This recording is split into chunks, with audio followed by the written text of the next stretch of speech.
Bonsoir tout le monde. On va donner un instant pendant que tout le monde arrive tranquillement. Je vais brièvement parler de pourquoi c'est qu'on a décidé de faire cette session aujourd'hui. Donc, Pat, la prochaine diapo. Désolé. Bon, j'ai mentionné que cette passionnée, ce webinaire fait partie de notre série d'éducation d'automne, mais la raison qu'on a particulièrement décidé que ce webinaire soit sur la recherche, parce que HTP Canada embarque maintenant sur un nouveau produit qui s'appelle la capacité de recherche. Et en fait, il y a trois objectifs. Le premier objectif, c'est d'éduquer, de former et d'autonomiser les patients, de pouvoir être des moteurs de recherche ici au Canada pour encourager, de vraiment faire partie de la conscience et de l'information et dans le processus de recherche. La deuxième objectif, c'est d'améliorer la coordination et la collaboration entre les chercheurs du HTP. Nous avons un réseau qui est très solide sur les chercheurs de HTP. Ces gens-là se rencontrent annuellement au travers du HTP Canada et leur boîte de pensée internationale ou nationale plutôt, pour vraiment améliorer la coordination, la collaboration entre les différents chercheurs durant l'année et à l'extérieur de cette saison aussi. Donc, et le troisième objectif, c'est d'améliorer l'accès à de nouvelles sources de données sur les patients. Donc, vous allez voir au travers de cette présentation l'importance de l'information patient. Et le troisième objectif de ce projet, c'est d'augmenter la quantité d'informations à laquelle on a accès au Canada. D'une façon particulière, nous allons le faire, on l'espère, en faisant des améliorations sur le registre canadien. À cause de ce projet, on espère va continuer pour les prochaines années, bien sûr. Nous avons engagé un nouveau personnel que vous avez déjà rencontré, possiblement, Pat Kelly, qui sera la personne qui va diriger la session d'aujourd'hui. Je vais la laisser s'introduire, mais vraiment, c'était ce projet, ce nouveau départ et son introduction à la communauté qui a rendu ce sujet possible pour ce webinaire. Donc, sur ce, je vais lui passer le micro qui va s'introduire et vous passer au travers de la session d'aujourd'hui. Bienvenue, Pat. Merci beaucoup, Jamie.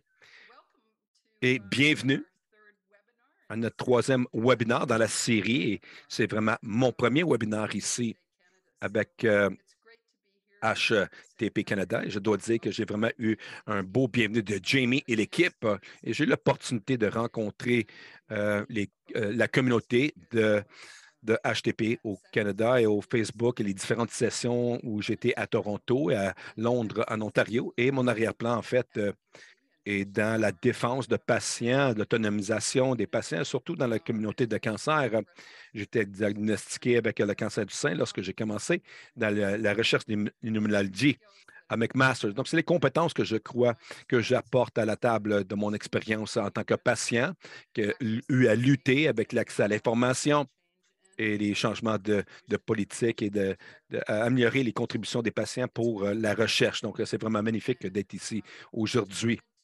Et je voulais souligner avec vous, premièrement, le webinaire d'aujourd'hui qui est à propos de l'opportunité d'apprendre comment que des nouveaux traitements passent d'être une grande idée dans le laboratoire et de tester dans des plus gros groupes de personnes est approuvé par les cliniciens, les médecins, les régulateurs gouvernementaux et on l'espère finalement les compagnies d'assurance de les différentes provinces et territoires aussi par les payeurs privés. Donc, HTP Canada veut encourager plus de gens à considérer d'apprendre et de participer dans les essais cliniques qui apportent des nouveaux traitements pour les patients HTP plus rapidement. Mais avant de commencer la session d'aujourd'hui, on voulait vous demander si tout le monde ici aimerait nous donner quelques minutes de voir votre niveau de compréhension sur les drogues et d'autres traitements, d'autres médicaments, comment se sont développés, comment sont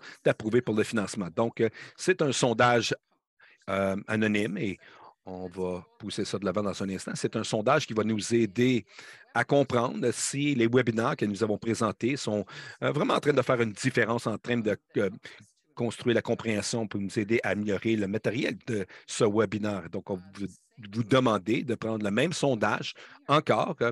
Jamie, est-ce qu'on peut lancer ce sondage pour le participant? Elle est là, je peux la voir. C'est possiblement que vous ne pouvez pas la voir. Tout le monde devrait la voir présentement, donc je peux la lire si vous voulez. Oui, parce que je ne la vois pas. Certainement. Donc, il y a beaucoup de temps ici. Attendez un instant.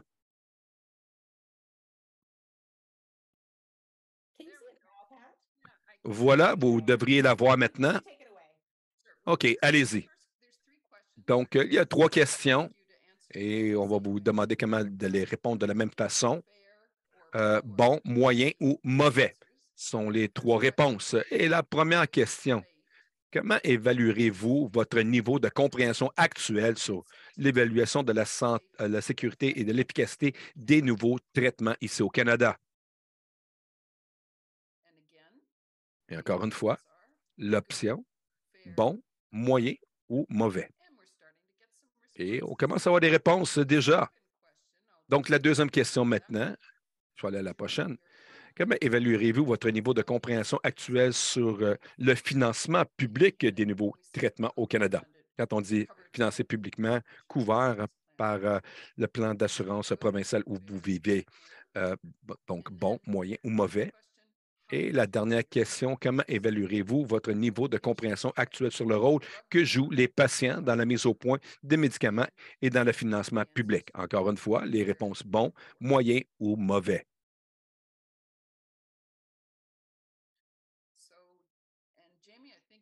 Et Jamie, je crois que tu peux partager avec nous, lorsqu'on a la réponse de tout le monde, vous allez pouvoir partager avec nous les résultats. Ça dit que nous avons quelques personnes encore qui n'ont pas répondu. On va donner quelques instants. Un dernier appel pour les réponses. Une fois, deux fois. OK. Voilà les résultats. OK. Bon, on peut voir la compréhension.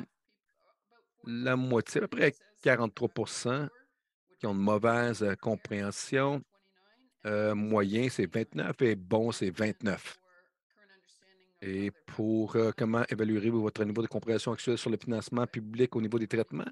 14 bons, 43 moyens et 43 mauvais. Et comment évaluer le niveau de compréhension sur le rôle qui jouent les patients dans la mise au point des médicaments?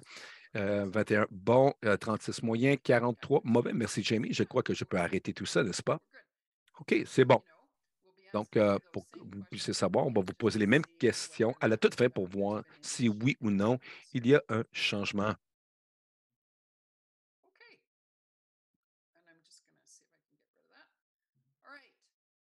Voilà. OK. Prochaine étape, présentation. Donc, ce tableau est un aperçu du processus global d'étape par étape que nous allons parler aujourd'hui. Bon, c'est aussi le processus que les nouveaux médicaments, les traitements passent au travers, tous les médicaments pour euh, de passer au laboratoire, au lit, et ça illustre les différentes étapes qui sont impliquées sur tableau, le laboratoire, pour se rendre. Tous les médicaments sur le marché, toutes les pilules qu'on avale et tous les vaccins ont été une fois le sujet de recherche de base et des essais cliniques et des approbations gouvernementales qui incluent la pénicilline et des différents vaccins, mais aussi passent toutes par le même parcours. Ça prend des années avant que les patients peuvent avoir des accès à des nouveaux drogues, nouveaux médicaments. Et c'est très complexe et c'est pour cette raison qu'on est ici aujourd'hui.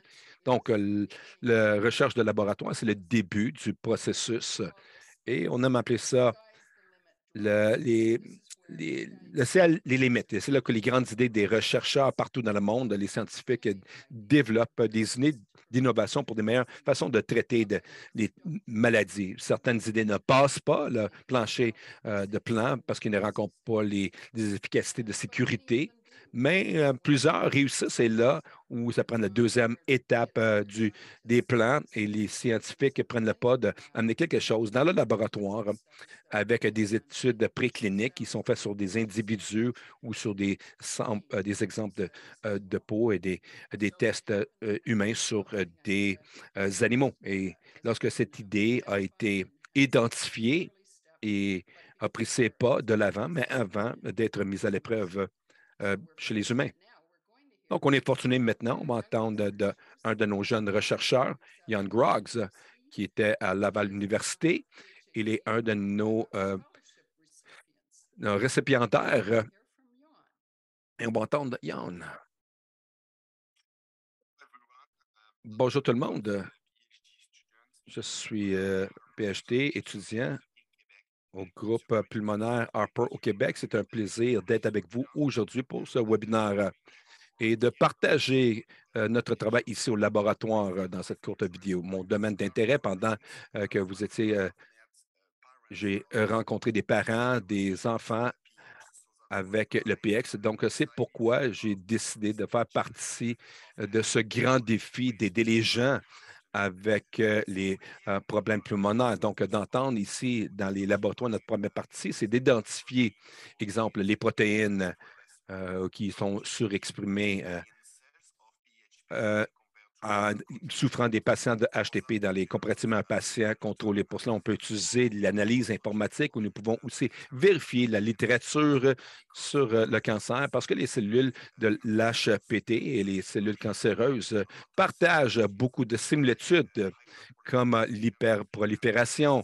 et la résistance à la mort. Ensuite, nous traitons les cellules pH que nous avons isolées d'un patient pH avec un médicament qui ciblera notre protéine. Nous faisons des essais sur la prolifération et la résistance à la mort.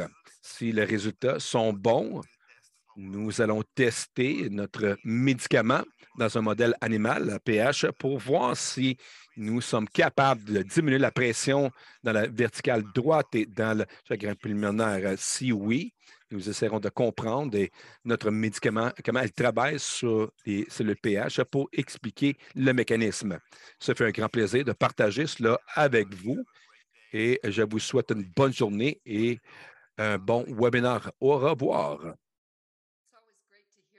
Donc, c'est toujours bon d'entendre quelqu'un qui est dans les tranchées en train de faire le travail.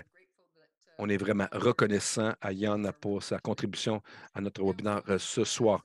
Bon, une fois que nous avons une approche prometteuse, un traitement, ça doit aller à la prochaine phase qui sont les essais cliniques.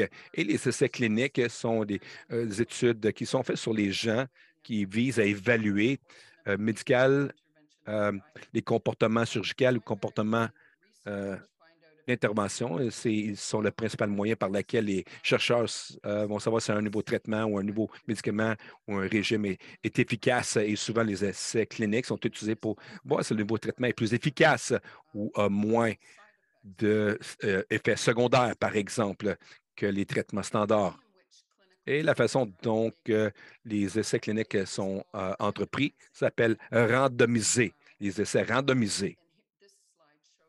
Et cette diapo montre comment les gens se joignent aux essais cliniques, sont assignés par un ordinateur à une sélection informatique à différents traitements ou différents bras de l'essai clinique tel qu'il est défini. Ils sont mis à l'épreuve et pour réduire la possibilité de mettre en faveur certains patients par-dessus d'autres. Donc, personne dans l'essai clinique va savoir quel bras de l'étude où il serait. Pas le patient, pas la recherche et pas le médecin. Bon, personnellement, vous avez entendu parler des placebos. Si vous pensez à participer dans un essai clinique, probablement que vous êtes curieux et même concerné à ce c'est quoi un placebo. C'est souvent appelé une pilule de sucre. C'est un liquide, une substance qui n'a aucune valeur thérapeutique. Des fois, ils sont utilisés dans des essais pour comparer contre des traitements expérimentaux, mais ni le patient ni le médecin va savoir qui reçoit quoi. Mais dans des conditions sérieuses, les essais cliniques n'incluent pas les placebos, les contrôles. Maintenant, on parle ici de différentes phases de ce processus étape 2, des recherches. Et dans la première phase des essais cliniques, les recherches vont rechercher dans un petit groupe de gens, entre 20 à 80 personnes pour une période de plusieurs mois. L'objectif principal est d'en apprendre davantage sur la sécurité, identifier les effets secondaires et pour mesurer les niveaux de dosage au fur et à mesure qu'ils sont augmentés. Dans environ 70 des médicaments passeront cette phase de test.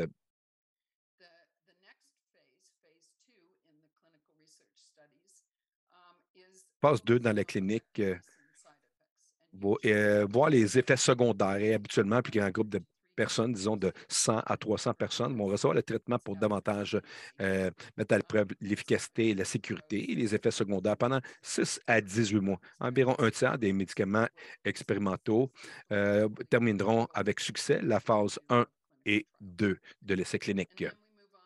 Et là, ensuite, on va à la phase 3. Et ce traitement est typiquement donné, administré à encore un plus grand nombre de personnes, de 1000 à 3000 personnes, et ça peut durer plusieurs années. Cette phase vise à fournir aux chercheurs des informations plus complètes sur l'efficacité et la gamme des effets secondaires possibles, appelés des fois des effets indésirables. Et entre 70 et 90 des médicaments entrent dans la phase d'étude 3 et réussissent. Donc, on voit l'augmentation du succès au fur et à mesure qu'un traitement passe par ces différentes phases. Donc, on trouve la problématique très tôt ou qui n'auront pas de succès. Bon, phase 4 maintenant, souvent appelée la collection de vraies données réelles. Cette phase peut durer plusieurs années. C'est vraiment où on trouve à long terme les effets secondaires chez les gens qui sont vérifiés au travers de tout ça, peuvent être au travers de leur durée de vie complète. Le nombre de patients qui ont participé dans, est souligné ici, encore une fois.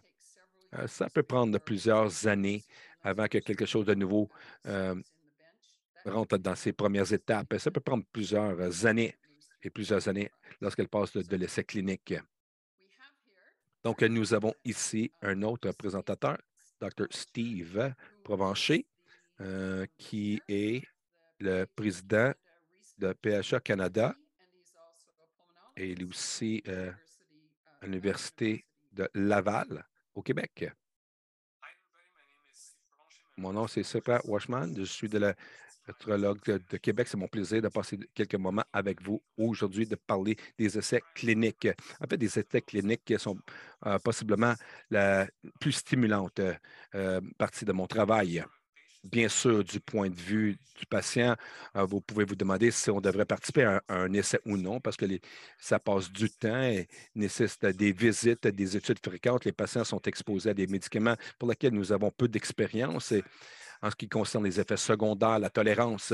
Mais de l'autre côté, les patients sont très attendus et on traite les physiciens, les médecins qui sont là, les infirmières.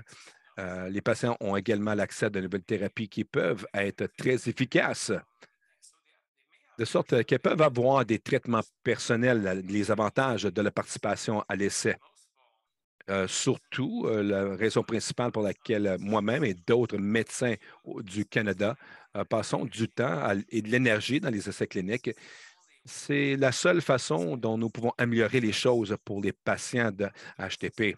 L'un des meilleurs exemples qu'on regarde les thérapies qui sont actuellement offertes au Canada. Quand j'ai commencé à traiter les patients il y a 20 ans, il n'y avait essentiellement rien sauf de l'IV Aprostal qui est s'avérer efficace avec des effets secondaires importants qu'on avait initié dans l'étude à ce temps-là. Mais maintenant, on a environ les 12 thérapies actuellement disponibles au Canada et nous avons également témoigné des importantes améliorations de la survie à long terme des patients atteints du HTP. Maintenant, nous avons les patients qui vivent avec le HP depuis plus de 10 et 15 ans qu'on n'aurait pas pu penser, il y a 20 ans de cela. La seule raison que cela était possible, c'était que dans les derniers 20-25 ans, des milliers de patients atteints de HTP dans le monde entier ont participé à des essais cliniques pour démontrer que ces thérapies étaient efficaces, sécuritaires et, et améliorent la vie des patients.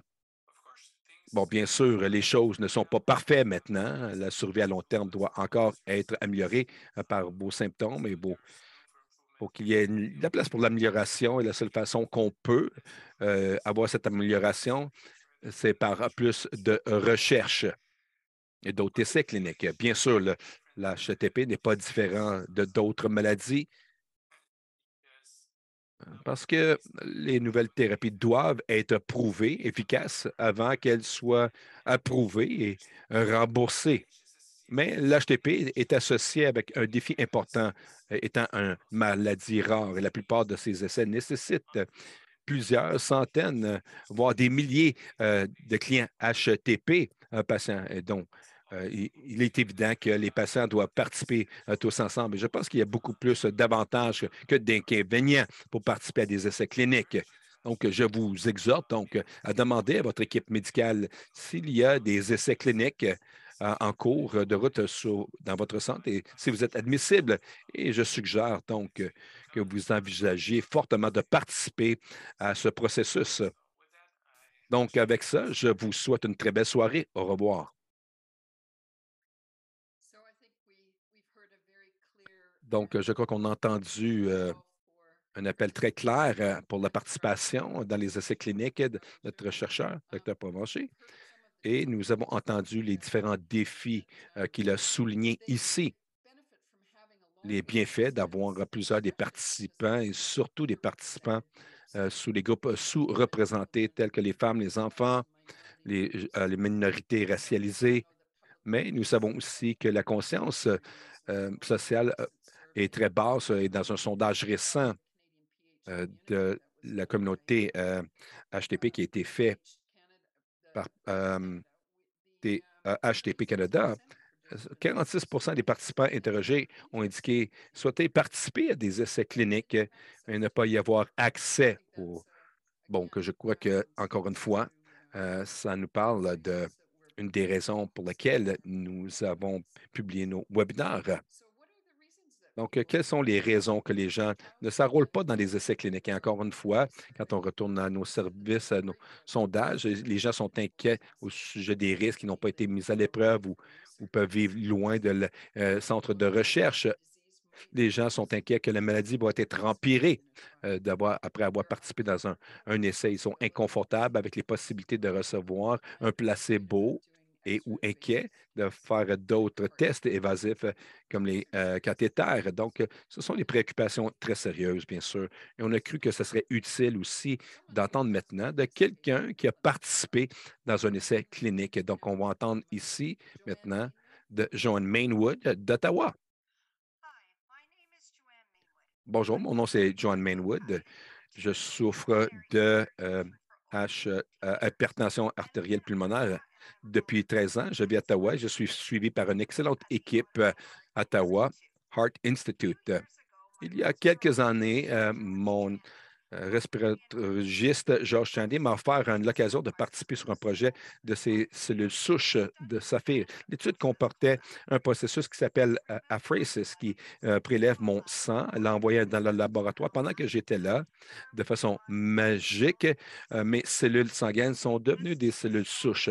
Les cellules souches ont été ensuite retournées dans mon corps. Tous les participants dans l'étude ont reçu au moins 4 injections de cellules souches ciblant une partie des dommages causés par l'hypertension pulmonaire. Après mes injections, je me sentais mieux et j'avais plus d'endurance. L'étude a duré 1 an et j'ai été suivi par une merveilleuse infirmière nommée Julia et a fait de nombreux sondages et de nombreux examens médicaux pour surveiller la façon dont les choses se passaient. Le temps et les efforts requis en valaient la peine de participer à une telle étude. Ça valait la peine. Je me sentais mieux, pas seulement à partir des injections, mais aussi parce que j'étais proactif face à ma maladie. Aussi, cela m'a permis de contribuer à la communauté en offrant de la recherche qui pourrait un jour profiter tous les patients. Merci.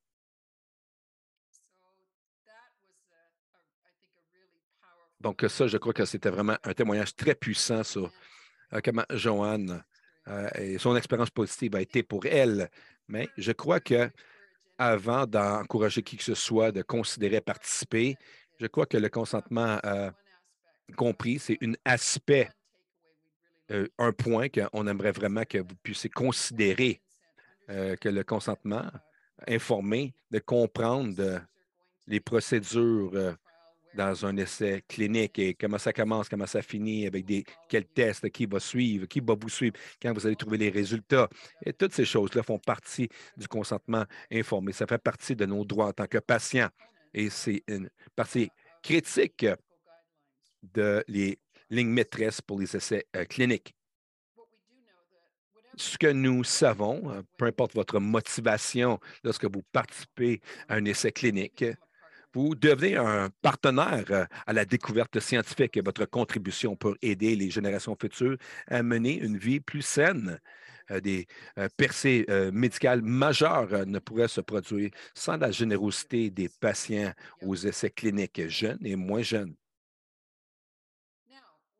Maintenant, on avance à la prochaine étape dans le, dans le processus de revue pour apporter les médicaments jusqu'au lit, inventer un nouveau traitement, les tester sur des patients pour montrer ses avantages, mais qu'une partie du long voyage jusqu'à votre chevet, une fois que la recherche fournit la preuve de l'innocuité et l'efficacité d'un traitement, il est ensuite examiné pour être approuvé par nous. Et en tant que manufacturier aussi, qui vont manufacturier les médicaments et doivent les soumettre à Santé Canada pour une revue pour l'efficacité, la santé, la qualité. Donc, le processus est entrepris, comme je dis, au travers de Santé Canada. Et une fois que ces trouvailles sont revues, Santé Canada va prendre une décision pour approuver le médicament. Elle peut être vendue. Une fois qu'elle est approuvée, une notice de conformité sera émise et si ce n'est pas approuvé, le médicament ne reçoit pas la conformité, elle ne peut pas être vendue au Canada. Pendant que ce processus est en cours pour l'approbation avec Santé Canada, un nouveau traitement peut aussi être rendu disponible aux patients qui sont gravement malades après que les essais cliniques, euh, l'accès spécial basé sur la compassion ou l'urgence est seulement donné aux patients qui ont des cas sérieux et après que d'autres thérapies ont échoué ou n'ont pas réussi pour ce patient. Une fois que Santé Canada a approuvé et donné la notice de conformité, le médicament est rendu disponible, les patients peuvent avoir accès à ces nouveaux traitements, soit en payant directement de leur poche ou possiblement par le biais d'une assurance privée. Donc, il y a plus d'étapes à venir une fois que l'approbation a été faite de Santé Canada et ça, c'est le financement public. Donc, elle va passer par une autre série d'étapes avant qu'une décision est prise pour financer les traitements par la santé publique ou les plans payeurs privés. C'est là où on est pris et frustré en tant que patient. Donc, l'approbation publique commence avec les technologies et ça, c'est des vérifications qui sont basées sur une détermination de la valeur du traitement pour la société en général et euh, le coût social de l'investissement. Et ça, c'est différent de ce que pourrait être le coût que les patients individus soient prêts à payer. Ces décisions sont faites basées sur les listes des nouveaux médicaments ou traitements et une liste avec des critères ou au travers des conditions. Par exemple, baisser le prix ou de ne pas lister au prix que les manufacturiers ont suggéré ou ne pas mettre de vente au prix soumis ou ne pas lister du tout. Bon, c'est les premières options qui s'appellent les technologies de santé, les vérifications. La prochaine étape dans le processus, c'est de soumettre aux manufacturiers encore ce qui s'appelle l'Alliance pan-canadien pharmaceutique et l'Alliance a été établie par les provinces et les territoires en 2010 et l'intention était d'utiliser cette collectivité, les efforts collectifs de toutes ces agences pour apporter une négociation combinée pour toutes ces juridictions et aussi qui inclut la participation par les services de correction Canada, les vétérans et tous ces fournisseurs de médicaments et d'assurance et de couverture d'assurance se sont unifiés pour pouvoir réduire le coût général des nouveaux traitements efficaces et aussi ça, ce mandat en faisant des collectivités, des experts informés, des négociations expertes pour ces différents médicaments et le processus entrepris par l'équipe pan-canadien. L'Alliance pharmaceutique en soi quatre phases. Et donc, il y a l'initiation, la considération, la négociation avec le manufacturier et ensuite lettre d'intention signée ou non signée si un prix est accepté. Et ça, c'est, comme on dit, euh, par l'Alliance pan-canadien pharmaceutique et les manufacturiers. Donc, vous pouvez voir pourquoi ça prend tant de temps pour avoir accès aux nouveaux traitements. Une fois que ce financement est approuvé, et a été déterminé dans ces stades très tôt dans le processus. Ça vient à chaque individu provincial, euh, territoire et gouvernement fédéral de prendre leur propre décision finale sur les traitements finaux, s'il y aura accès ou non au traitement. Donc, possiblement, vous posez la question, pourquoi est-ce que le financement public est important?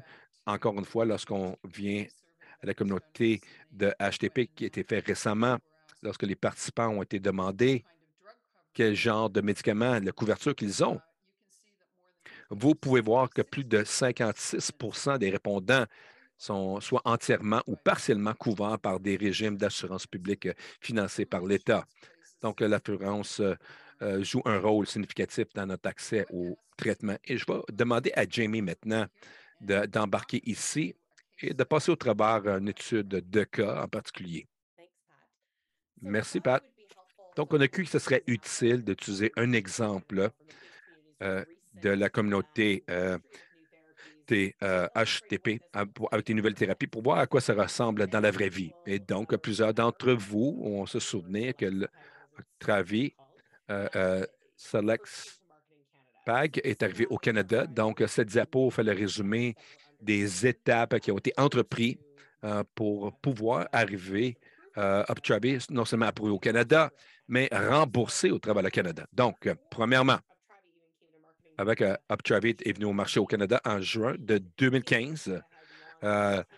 L'HTP a lancé la campagne, passé à l'action pour promouvoir l'accès de tous les nouveaux traitements de l'HTAP. Il y en avait plusieurs qui venaient au marché à ce moment-là, mais Travian était une d'entre elles. Mais Opsumate, j'en étais un autre. Et Adempis en était un nouveau à ce moment-là. Donc, je dois simplement passer au travail. Il y a beaucoup de trois médicaments qu'on passe au travail du processus tout en même temps parce qu'il y a beaucoup de dates et des moments à se souvenir. Mais ça, c'est celles qui sont particulières à Uptravi. Donc, en janvier de 2016, en même temps que j'ai commencé avec l'HTAP Canada, et Canada avait approuvé Uptravi, elle lui avait donné cette notice de conformité qui voulait dire que vous pourriez maintenant acheter Uptravi au Canada. C'était disponible pour la vente au Canada. Donc, à ce point-là, c'est là où les manufacturiers pourraient commencer à négocier un plan public avec des plans privés aussi et des assureurs privés pourraient commencer à couvrir et potentiellement l'avoir de cette façon-là ou si vous étiez préparé à payer de votre propre poche pour le prix de liste que je crois, si je me souviens, était à peu près 48 000 par année. Vous pourriez euh, voir la pharmacien et payer pour. Donc, à ce point-là, dans le temps, Santé Canada l'avait approuvé, mais très peu de personnes au Canada, si tu travaillais dans un essai, auraient accès à Aptrib et à ce stade très tôt.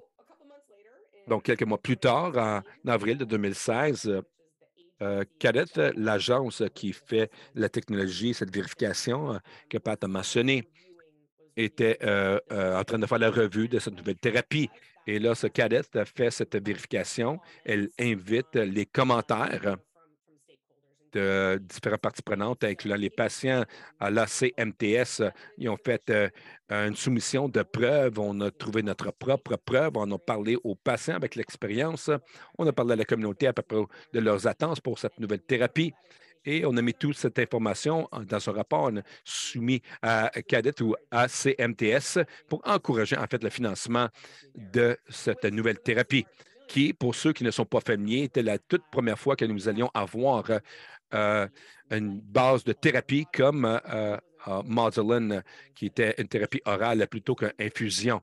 Donc, c'était une innovation importante pour la communauté du HTAP et s'assurer que les patients peuvent avoir accès assez rapidement. Ça, c'est arrivé dans le printemps. Et donc, 6 mois plus tard, hein, En octobre, euh, la CMTS a fait la recommandation et c'était que avait recommandé le financement public en fonction de plusieurs critères et de conditions, mais il suggérait des conditions comme qui pouvait recevoir, qui pourrait avoir accès aux médicaments et quelques conditions, des conditions pour baisser le prix, bien sûr.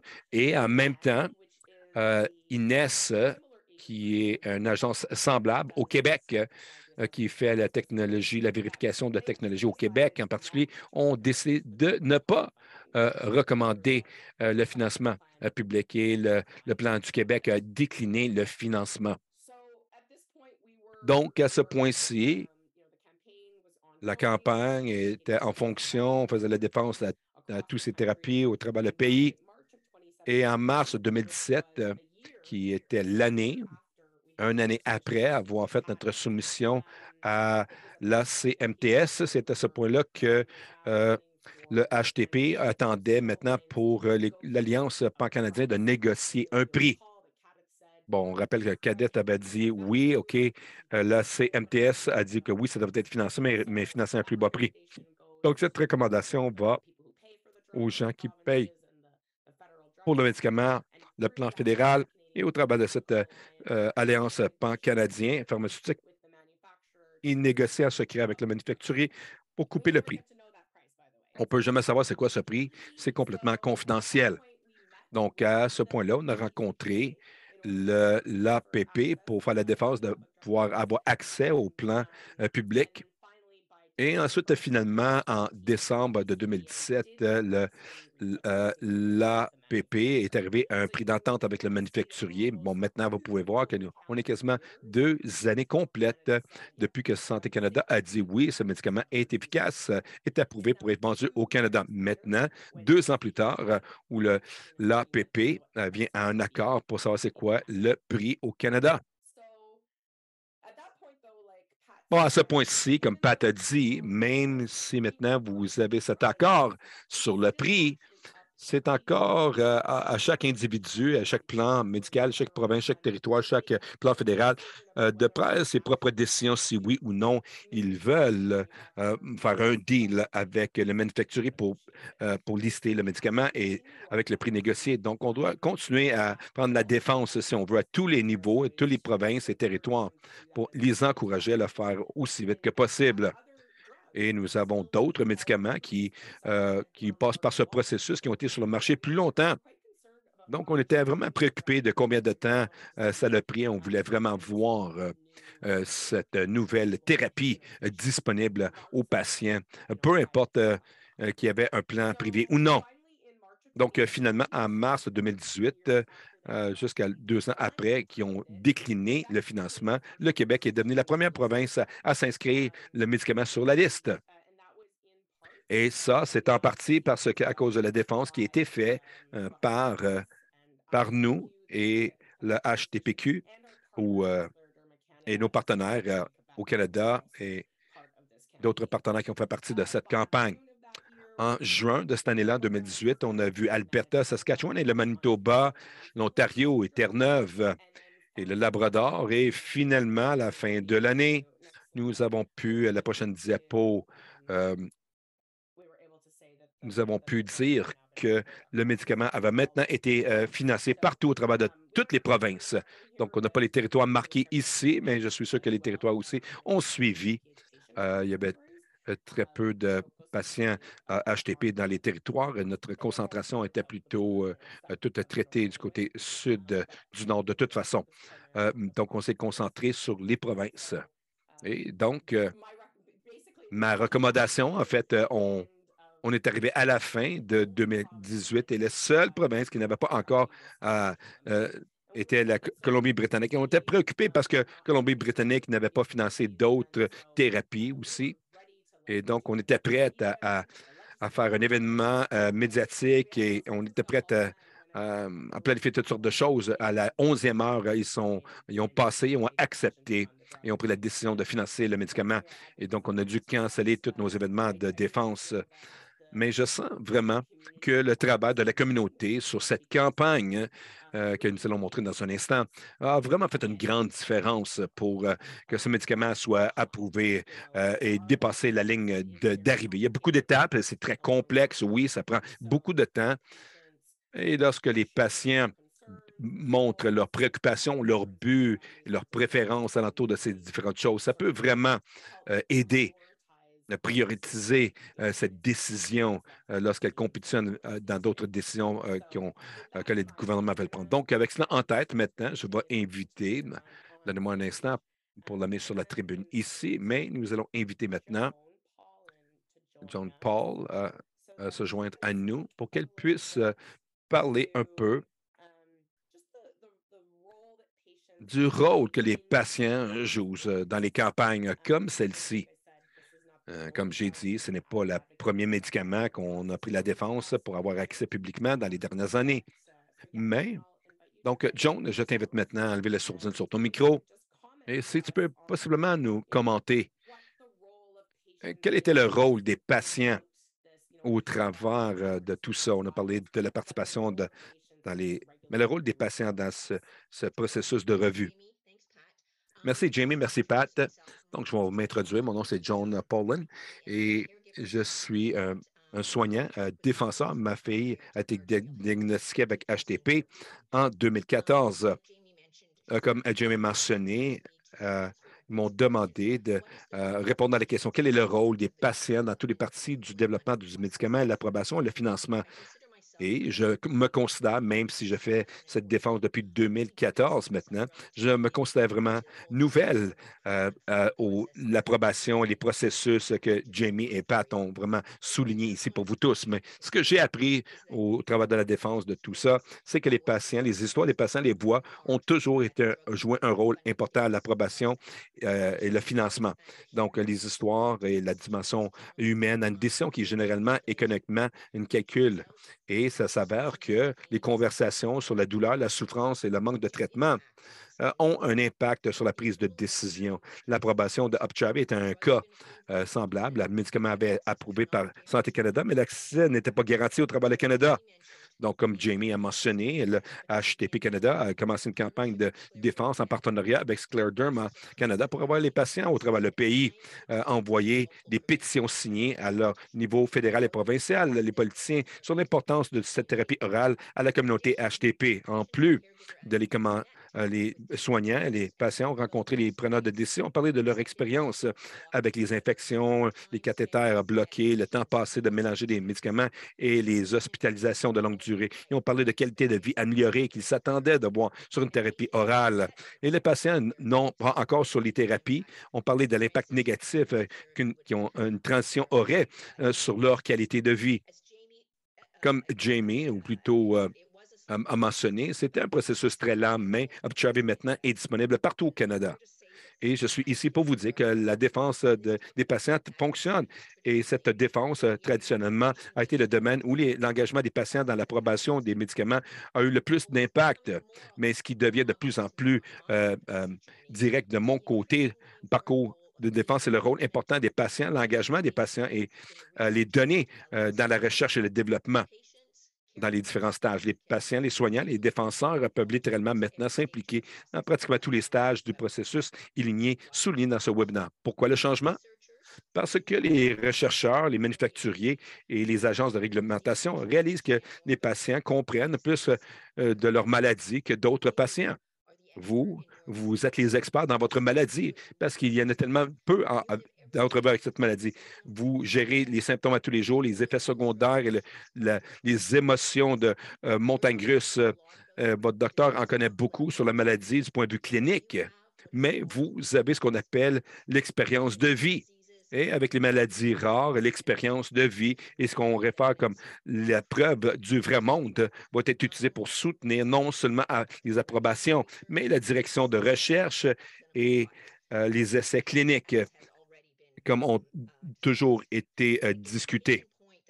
Encore ici, un point que j'aimerais montrer, une étude, une consultation initiée en 2022 par un de nos physiciens de HTP à Edmonton. Keith Weatherall a été fait virtuellement sur 2 jours, incluant des patients, des soignants, des infirmières et des médecins, avec le but de déterminer où le futur, l'étude HTP, la recherche devrait être dirigée.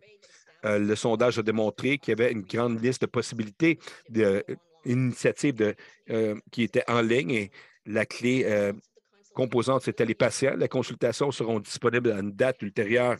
Et je dois dire que c'est une première pour notre communauté, mais les patients, les perspectives des patients sur leurs maladies, les effets secondaires et les traitements sont demandés par les recherchistes partout dans le spectre des maladies rares. Et beaucoup de cette formation est agréée dans des registres d'information qui ont le bienfait de fournir aux recherchistes avec des plus grands volumes de données qui peuvent être utilisés pour voir des maladies inconnues, des chemins inconnus à la maladie. Et les patients, comme ont été mentionnés, ont joué toujours un grand rôle dans les essais cliniques. Sans les patients, il n'y a pas d'essai. Mais même les patients, le rôle dans le rôle clinique change parce que malheureusement, la façon que les essais cliniques sont préparés, la plupart des patients HTP ne peuvent pas rencontrer les critères éligibles pour être inclus dans un essai. Ils sont trop malades ou soit pas assez malades ou ils ont d'autres maladies qui peuvent empêcher les résultats. Comme Pat a mentionné, beaucoup d'essais cliniques ont des très grands nombres de patients au stage 3, des essais cliniques, 1000 à 3000 patients. Un essai clinique d'HTP peut avoir 30 ou 40. Si on peut gérer, avoir autant de gens, c'est un grand succès comme essai clinique en termes de participation clinique avec très peu de patients qui ont la maladie et même peu qui sont prêts à se qualifier pour l'essai. Les données cliniques peuvent démontrer que le nouveau traitement est efficace et très dur à trouver. Donc, les essais cliniques et les configurations changent pour que plus de patients puissent devenir éligibles à participer dans différentes mesures, incluant des rapports des patients, l'information disponible dans les registres des patients sera utilisée pour déterminer si oui ou non un médicament peut être approuvé.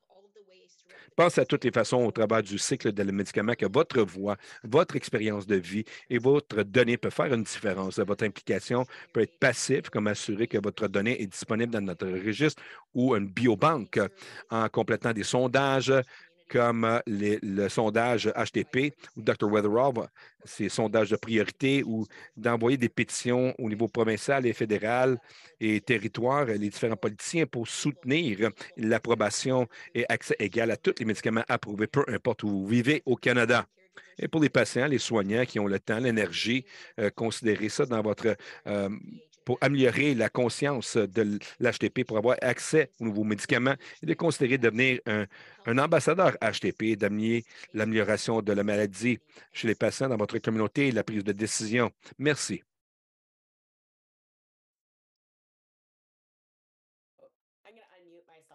Donc, je vais enlever la sourdine, là, un petit peu pour donner une petite main d'applaudissement. Donc, j'aurais aimé être face à face pour qu'ils puissent avoir le bienfait de voir le visage des autres pendant que tu disais toutes les bonnes informations là. C'est vraiment une belle façon de résumer l'importance du parcours et de la voix du patient dans tout ça. Donc, avant de redonner le micro à Pat, nous avons quelques minutes encore. Nous avons du temps pour des questions. Donc, je vais vérifier la boîte de messagerie ici.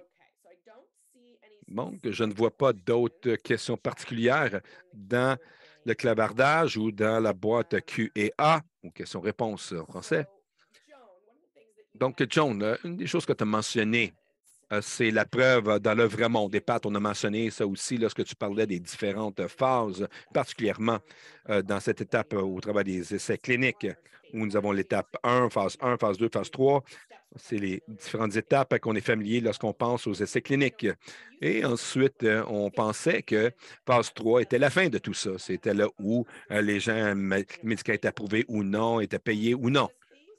Mais cette phase 4 de l'essai clinique devient de plus en plus important, surtout dans le contexte des maladies rares, comme John a mentionné souvent, on est très limité dans les données des patients dues aux quantités, très peu de gens avec cette maladie. Bon, cette données qui sont collectées post-marché, la surveillance post-marché, les données qui sont collectées après qu'un médicament va au marché, qui peuvent souvent fournir un plus grand groupe de données.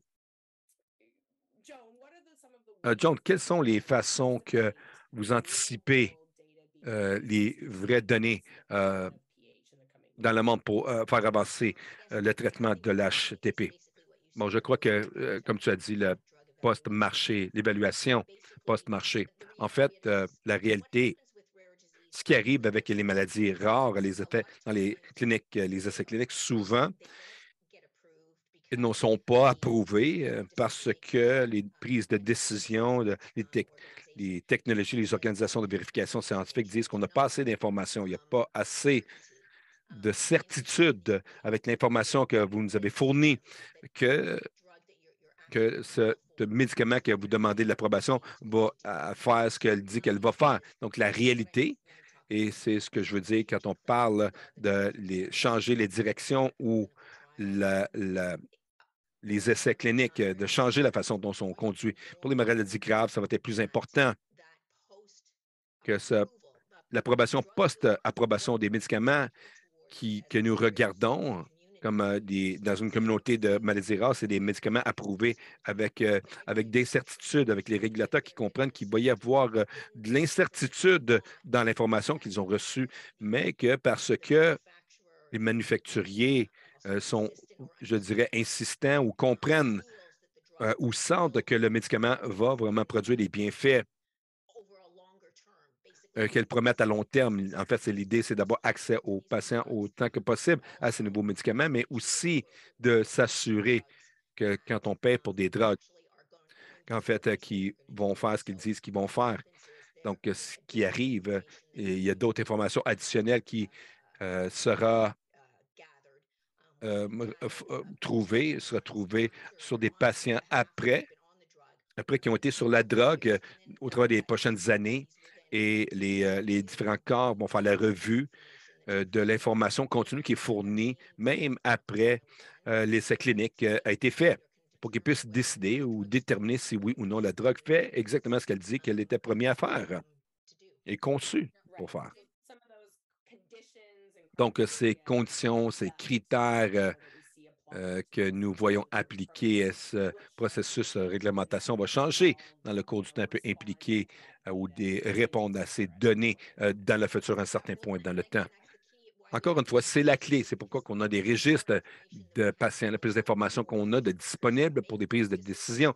Pour prendre ces décisions basées sur l'information que les patients ont rapportée, la vraie preuve, l'information que les patients, même les patients qui n'étaient pas sur l'essai clinique, c'est l'information que ces patients peuvent fournir aux régulateurs pour déterminer le cours du futur de ce nouveau médicament. Et Jamie, je vais rajouter à ça que dans ma propre expérience, venant du côté de défense pour des nouveaux traitements pour le cancer, et encore une fois, renforcer l'idée, les rôles incroyables que les patients jouent pour influencer les prises de décision. Ultimement, ce ne sont pas des décisions politiques, c'est une décision très humaine fréquemment. Et je me souviens probablement en les années 90, lorsque les femmes avec le cancer ovarien étaient traitées en Hollande et dans l'Union européenne et au Royaume-Uni avec une drogue qui s'appelait Taxol pour le cancer ovarien. Et on a vu des grandes différences. Dans les résultats, c'est un médicament qui était relativement nouveau et nouvellement indiqué, encore une fois. C'était une maladie rare, quand même considérée une maladie rare encore aujourd'hui, et en ligne avec Santé Canada, avec l'approbation ici.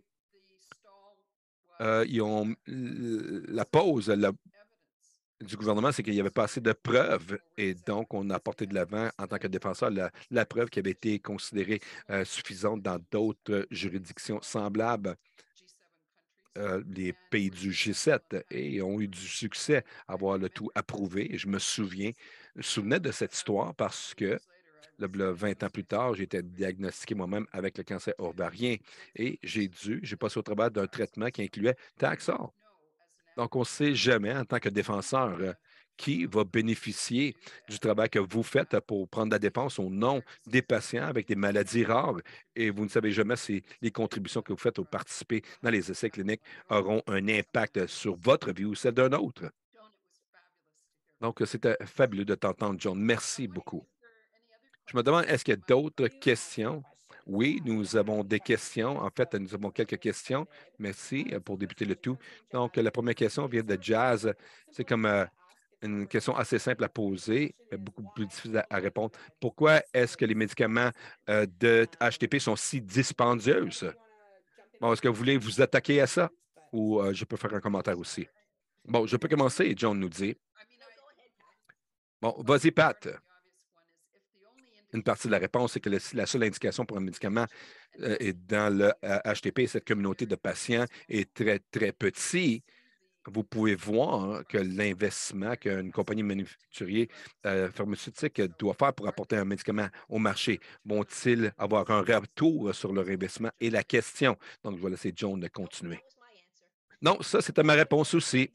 Oui, utilement, c'est les petits nombres de patients qui vont influencer le prix. On a vu des années de recherche et de développement qui passent pour créer un traitement, de la porter au marché. Ces coûts peuvent aussi inclure évidemment tous les coûts qui sont impliqués avec le marketing et la vente d'un médicament, mais aussi inclure tous les coûts associés aux patients et le programme de soutien qui va avec l'administration de ce traitement.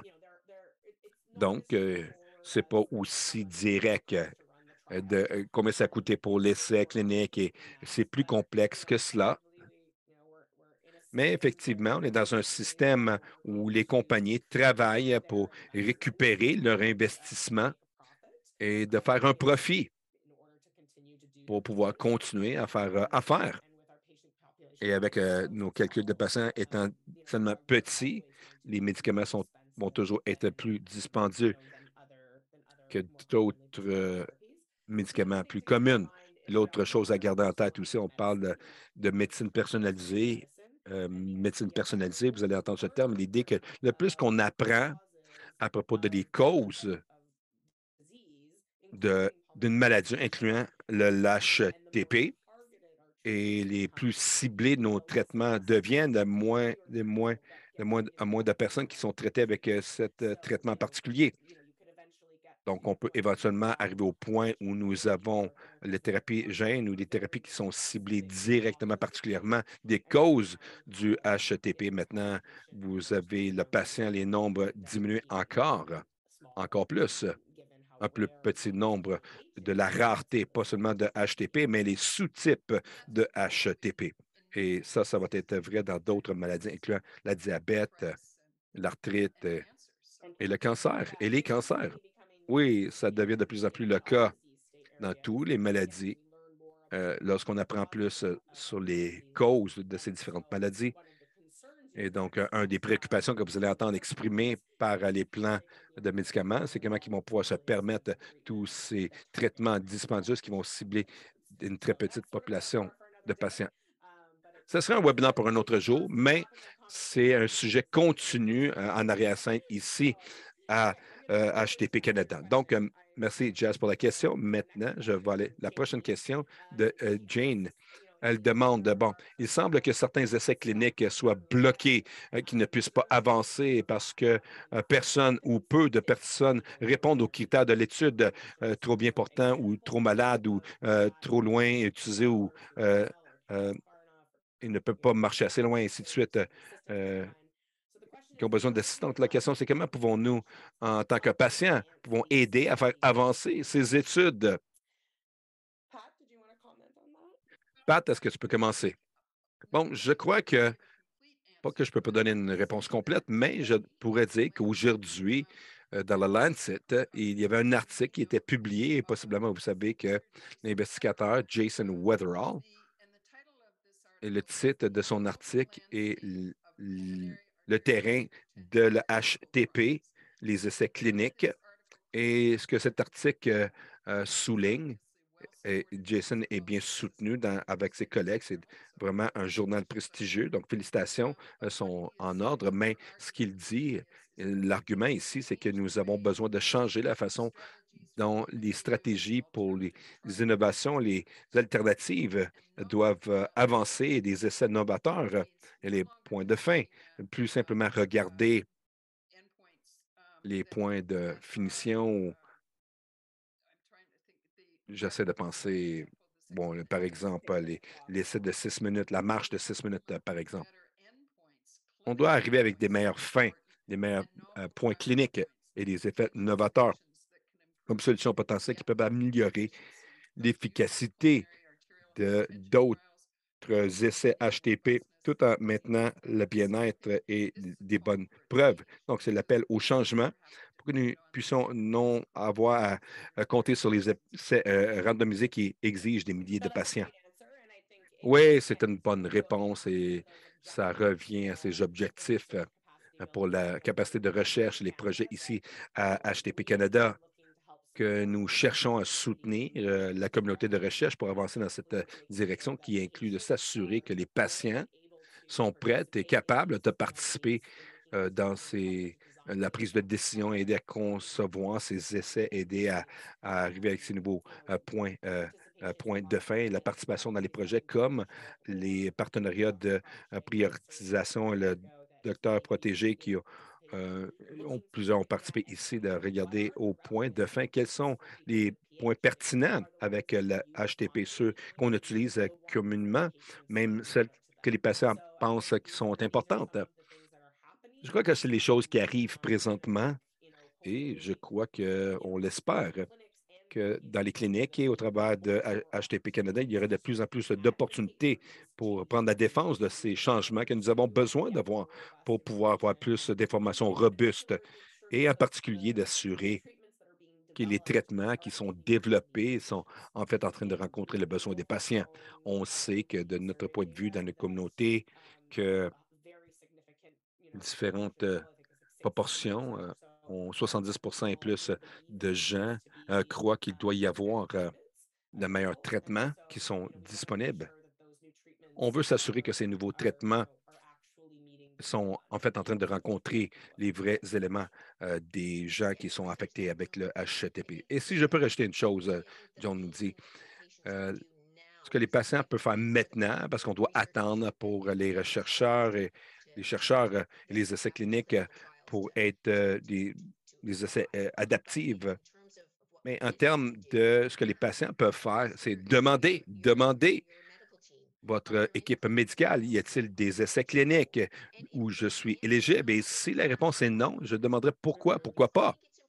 Je crois que c'est important pour les patients aussi de comprendre quelles sont les limitations, pourquoi les essais randomisés, la façon que les essais cliniques elles sont entrepris pour des grandes populations, pourquoi ils ne fonctionnent pas pour nous et ce qui limite un plus de patients et plus d'implication des patients. Ces choses deviennent importantes pour notre meilleure compréhension de la maladie aussi. Oui, des fois, c'est comme aussi simple. Peut-être c'est la distance, en fait, si l'essai ça a lieu seulement à Toronto, Calgary et Vancouver et que vous êtes traité, disons, je ne sais pas, de Halifax, disons. Bon, possiblement que vous sentez que vous n'avez pas accès à ces essais cliniques à cause de votre localisation. Donc, c'est une autre partie de l'adaptation de nos essais euh, pour mieux faciliter la collaboration entre les grands centres et les petits centres.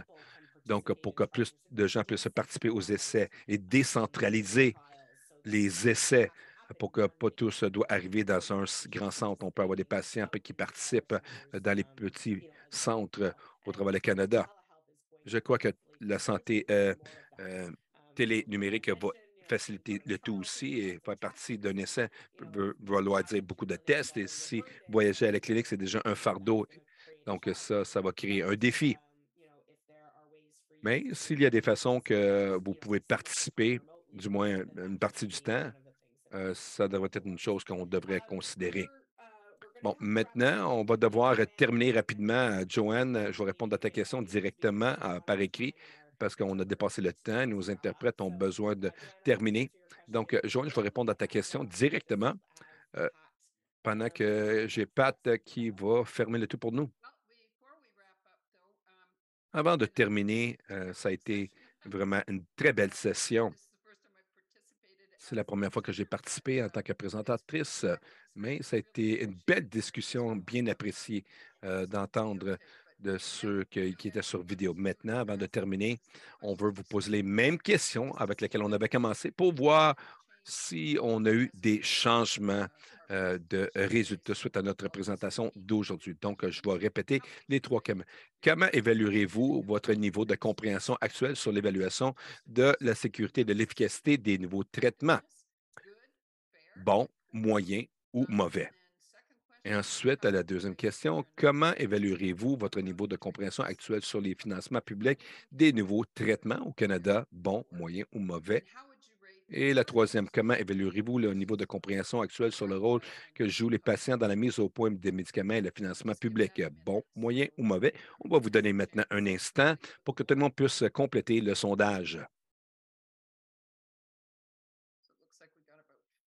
Il semblerait qu'on aurait à peu près 41 personnes, des 41 ont participé. On va attendre quelques instants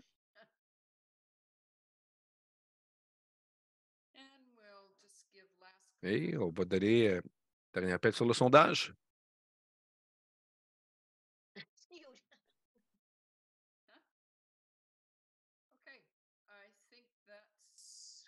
Bon, je crois qu'on a terminé. Voilà les résultats. OK, excellent. Merci, Jamie. Je crois qu'on peut les sauvegarder. Oui, merci encore. Merci pour toutes vos contributions ce soir, Amy et notre équipe, et Kim et Darren et Joan, bien sûr, qui est avec nous, et Yann et Steve et Joanne, qui ont contribué aussi dans leurs vidéos. Je crois que ça l'a vraiment aidé à pousser de l'avant le message que nous apportons de l'avant ici. On espère que le webinaire de ce soir, toute la série, a été utile, je crois, pour vous. Pour ceux d'entre nous qui sont nouveaux ici au HTP, moi en particulier, mais pour vous tous en tant que patients et soignants et familles, si vous avez des questions, des commentaires sur le webinaire, s'il vous plaît, contactez-nous. Vous pouvez me trouver à P. Kelly, à PHAC ou phcanada.ca et aussi Canadian Friends si vous êtes sur Facebook. Donc, je serais heureuse de discuter avec vous. OK, tout le monde, merci beaucoup d'avoir été avec nous.